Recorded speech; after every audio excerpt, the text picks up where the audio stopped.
So your next question is, well, okay, well, I want to play rhythm, but where do I find the rhythm? Or who's going to teach me the rhythm? Or where do I go to figure out what the rhythm things are I'm supposed to do? Well, let's look at the drummer. I think the drummer, we all know, is the basis of the rhythm. Even though everybody else adds to it, the drummer is really the guy that lays down the groove. So what is it about the drums that give you clues? Well, there's a bass drum, there's a snare drum, and there are the cymbals. They really are the drums that are used most of the time.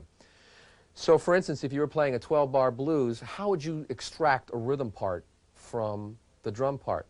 Well, most drummers would play, say we're playing a...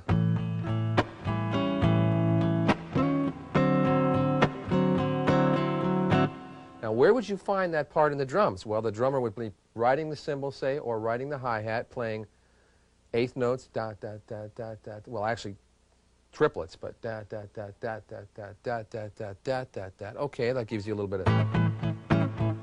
That's kind of boring. I mean, you got the part, but you don't quite have the groove. Well, the snare drum is playing on the 2 and 4. Do do do ba do do do do do ba do do do do do ba. Okay. Or.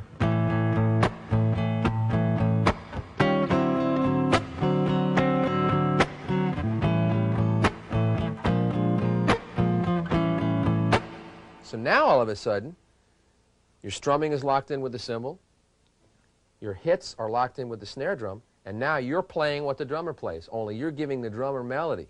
So now you're the perfect rhythm guitar player.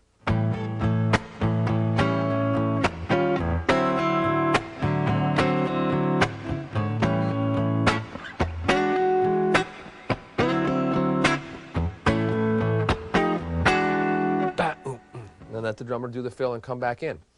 Another way to play the rhythm guitar is to listen to the snare drum.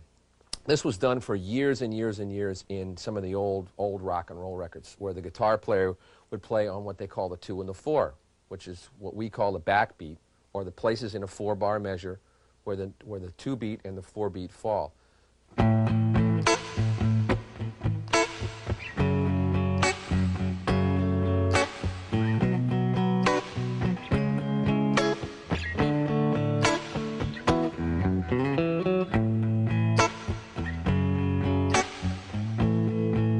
You certainly would, when you hear that, you go, oh yeah, that sounds like a million different tunes that you remember between 1959 and 1965.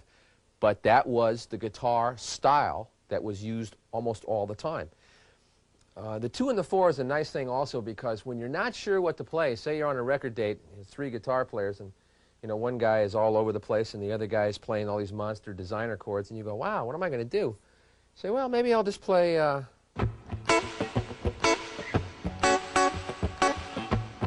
I'll be the snare drum. The worst thing that can happen to you is they'll never notice you, because you're playing exactly what the snare drum is playing.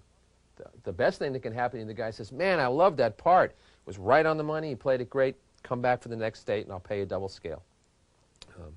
So look at the drums. The drums really are the key to a lot of the cool rhythm stuff. Same thing with a percussionist. When you play Latin music, for instance, you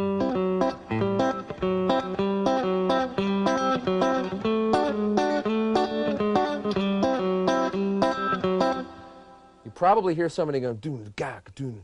You hear it. Listen to the conga players, because he's going do ga ba do ga da do ga do ga ga.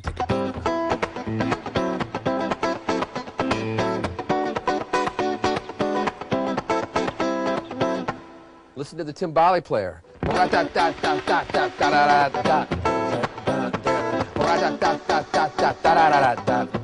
Listen to the different guys in the percussion section. cowbell guys, he's going away, he's wanging away on like maybe the 2 and the 4 on the downbeats. Gang, gang, gang, gang.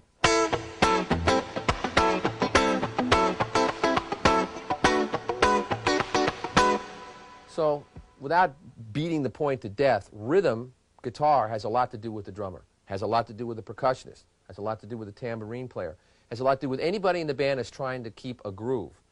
Because, let's face it, the groove is the groovinest thing that's happening. So you want to be the grooviest thing that's happening? You want to play the groove. Another point, a lot of guitar players tend to forget that the guitar needs to blend in. There are certain sounds on the guitar that seem to work better than others. For instance, if you were going to play the backbeat,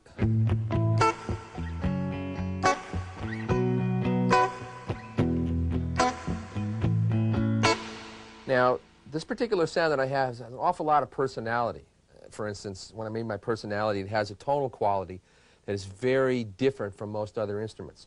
So say, instead of using that, I'm just using the 2 back pickups here for this sort of Stratocaster sound, use the lead pickup.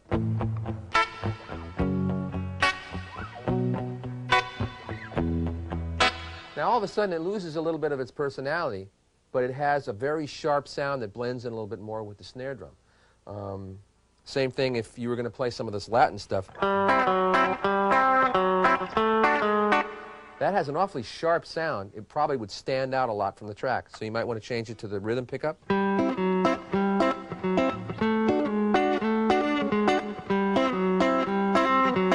Where all of a sudden now the instrument itself blends a little more into the track. Because the one thing you don't want to do is stand out. The perfect rhythm guitar player is a guy that if you turn him off, you miss it. If he's in the track, you don't hear him.